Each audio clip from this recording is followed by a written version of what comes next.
The Grand Canyon, a scar across the face of the earth, so vast, so ancient, that it humbles time itself, layer upon layer of stone, painted by wind and sun, whispering the story of 2 billion years. Yet among these sacred walls lies another story, one not written in geology, but in mystery. In the spring of 1908, an explorer named Kincaid claimed to have made a discovery that could rewrite history. A city hidden within the canyon, a civilization that should not have existed, a culture with writing, architecture, and technology that seemed older than the sands of Egypt itself. He spoke of tunnels carved into the rock, statues of unfamiliar gods, and walls covered in hieroglyphs. If his story were true, it meant that long before Columbus, long before the pyramids of Giza were even ancient, an advanced people had crossed oceans, reached the heart of North America, and built a city of stone beneath the desert sky. 2.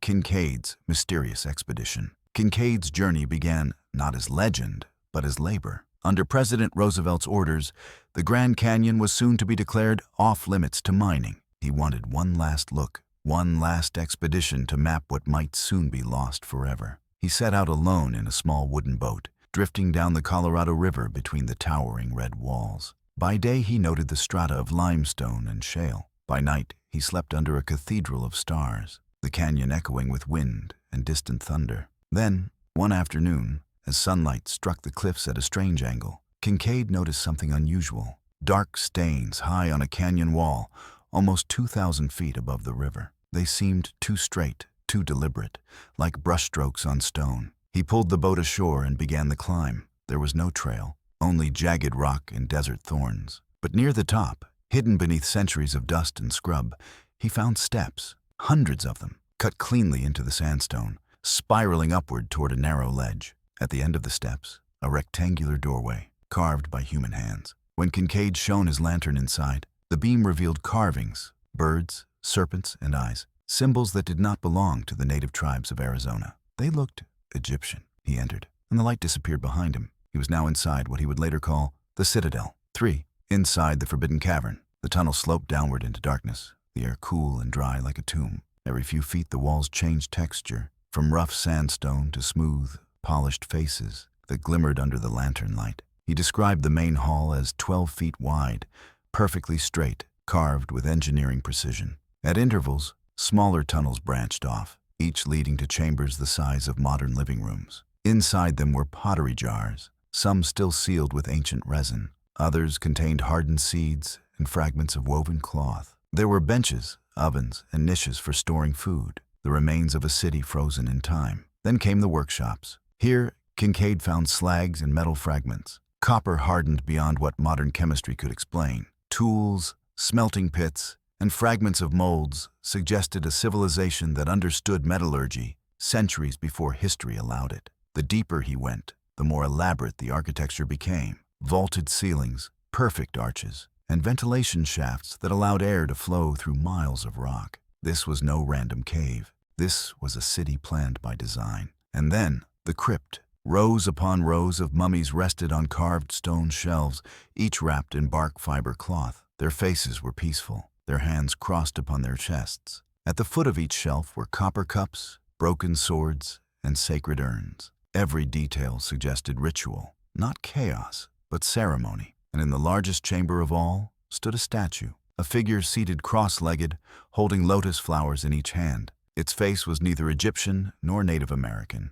It was something between East and West, calm, distant, eternal. Kincaid wrote, "The idol resembles Buddha, though its features are not those of any known people." 4. The Citadel, an ancient underground civilization. Kincaid estimated that as many as 50,000 people could have lived within the complex. There were granaries, temples, barracks, and workshops, an entire metropolis beneath the earth. He documented everything meticulously, collecting small objects to send to Washington, D.C. And soon, word reached the Smithsonian Institution. Weeks later, Professor S.A. Jordan and a team of 40 men reportedly arrived to investigate. They mapped corridors, cataloged artifacts, and confirmed that the layout was symmetrical, deliberately designed, not natural. The Phoenix Gazette published the story in 1909 under the headline, "Remarkable Discovery in the Grand Canyon."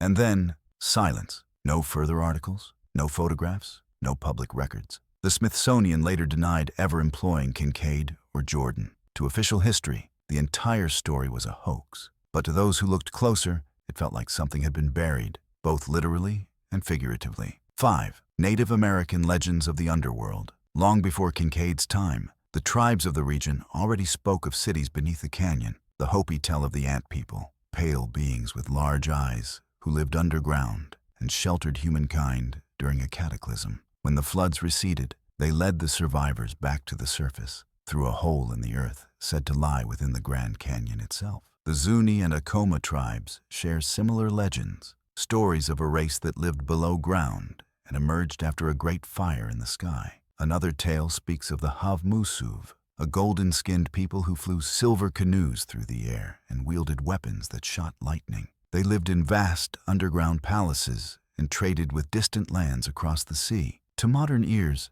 these stories sound like myth. But myths, as Joseph Campbell once said, are not lies. They are metaphors for truths too great to express plainly. Perhaps these legends preserve the memory of real survivors, of a forgotten civilization that once walked between worlds. 6. The restricted zone of the Grand Canyon. Today, the Grand Canyon is one of the most tightly controlled natural areas in the world. And yet, within its 1.2 million acres, entire regions remain mysteriously off-limits. No hiking, no filming, no drones. Officially, these closures protect fragile wildlife or unstable terrain. But some of the restricted zones, particularly those near the confluence of the Little Colorado River, correspond eerily to the coordinates described by Kincaid. Modern explorers such as Jerry and Kathy Wills have spent years studying the area. They claim to have located the ledge where Kincaid first saw the strange discoloration in the rock. When they attempted to approach, a black unmarked helicopter appeared, circling silently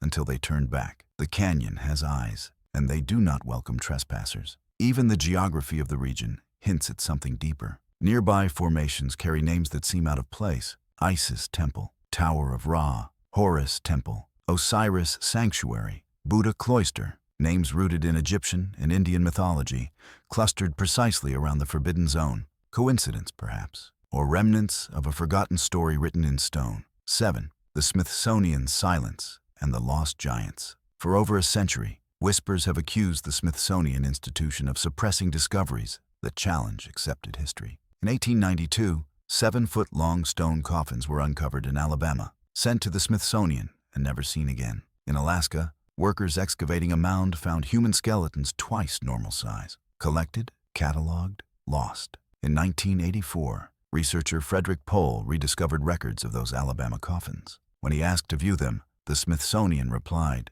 "We have not been able to locate the specimens," though records confirm they were received. 8 years later, the coffins were found, but stored in a warehouse contaminated by asbestos, conveniently inaccessible. Skeptics dismiss such stories as conspiracy. But if even a fraction are true, it means our understanding of ancient America is incomplete, and that evidence of advanced pre-Columbian cultures may still lie hidden beneath bureaucratic dust. 8. Patterns across the ancient world. Look across the globe, and the same architecture, mathematics, and myth emerge like echoes of one another. The pyramids of Giza, the temples of Mexico, the mounds of the Mississippi, and the ziggurats of Mesopotamia all align with Orion's belt. All share the sacred geometry of pi and phi. Legends from every continent speak of a great flood, of gods descending from the heavens, of survivors who carried knowledge through the dark. Could these be fragments of one ancient memory, a global civilization destroyed in a single cataclysm, scattering its survivors to rebuild anew? Perhaps Kincaid's Cavern was one of their sanctuaries, a seed of wisdom preserved in the womb of the earth, waiting for rediscovery. If so, the Grand Canyon is not just a monument to erosion, it is a monument to remembrance. 9. The Grand Canyon's timeless secret. Stand at the rim of the canyon at sunset. Watch the last light pour across the stone, turning it to fire. Every color, every shadow, every echo of wind speaks of unimaginable age. It is said that time lives differently here, that to gaze into the canyon is to look not at the past, but through it into something timeless. If Kincaid's story was true, then somewhere beneath those glowing cliffs lies evidence that humanity's timeline stretches far beyond what our textbooks tell us. And if the story was myth, then myth itself may be the vessel of truth, a coded memory carried forward through generations. Because legends do not survive for a century without reason. They survive because the earth remembers. 10. The final reflection. What lies beneath? Maybe the lost city beneath the Grand Canyon was never meant to be found. Maybe it was built not for discovery, but for preservation, to guard the memory of a world that perished in fire and flood. Every civilization believes it stands at the peak of knowledge, but perhaps the real wisdom lies buried below, waiting for us to earn it. The canyon keeps its silence, its temples and tombs carved by time, and perhaps by something more. One day, when humanity learns to look at the past not as myth, but as memory, we may finally uncover what sleeps beneath those crimson walls. Until then, the Grand Canyon remains what it has always been, a temple of eternity, a monument to mystery, and perhaps the final resting place of a civilization that dared to reach across the oceans and touch the soul of another world.